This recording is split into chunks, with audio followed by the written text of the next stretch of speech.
السلام علیکم، میں ڈاکٹر رؤف رانا آپ کو خوش آمدید کہتا ہوں۔ جس طرح شوگر کے مریضوں میں ہائی بلڈ شوگر کی علامات کو جاننا بہت ضروری ہے، اسی طرح لو بلڈ شوگر کی علامات کو بھی جاننا بہت ضروری ہے۔ ایسے مریض جو ادویات کا استعمال کر رہے ہوتے ہیں یا خصوصی طور پر ایسے مریض جو انسولین کا استعمال کر رہے ہوتے ہیں، ان میں اکثر اوقات ان کا بلڈ شوگر لیول ڈاؤن ہو جاتا ہے۔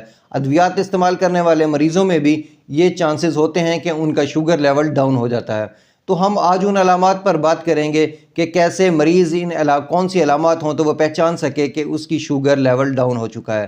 اس میں سب سے پہلی جو علامت ہے، جسم میں کپ کپی کا شکار ہو جانا، جسم کانپنے لگ جانا، یہ بھی ایک علامت ہے جس کی وجہ سے آپ جان سکتے ہیں کہ شوگر کی جو ہے کمی ہو چکی ہے۔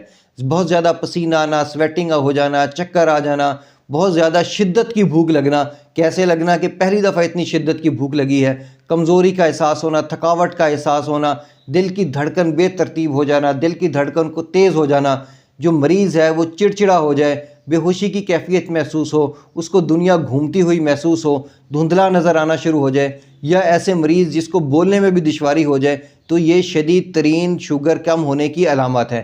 اس میں بہت زیادہ ہو تو دورے بھی پڑ سکتے ہیں اور بے ہوشی کی کنڈیشن بھی ہو سکتی ہے۔ اگر آپ دیکھیں کہ کوئی مریض جو شوگر کا شکار ہے، اس کو بار بار بہت زیادہ پسینہ آ چکا ہے، اس کے کپڑے گیلے ہو چکے ہیں، چکر آ رہے ہیں، یا وہ چکر آنے کی وجہ سے گر چکا ہے، فوراً اس کے دل کی دھڑکن چیک کریں۔ اگر وہ دھڑکن بہت زیادہ تیز ہے تو جان جائیں کہ اس کی شوگر جو ہے لو ہو چکی ہے۔ اگر تو گلوکو میٹر اویلیبل ہے تو اس کو کچھ مقدار کے تو اس کو شوگر پہلے چیک کریں اور کچھ مقدار کے اندر اس کو گلوکوز دیں۔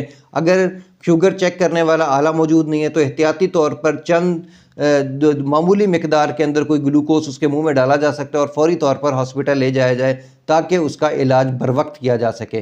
مجھے امید ہے کہ میری یہ معلومات آپ کے لیے فائدہ مند ہوگی۔ اللہ آپ کو اور آپ کے تمام اہل خانہ کو صحت والی زندگی عطا کرے۔ اللہ حافظ۔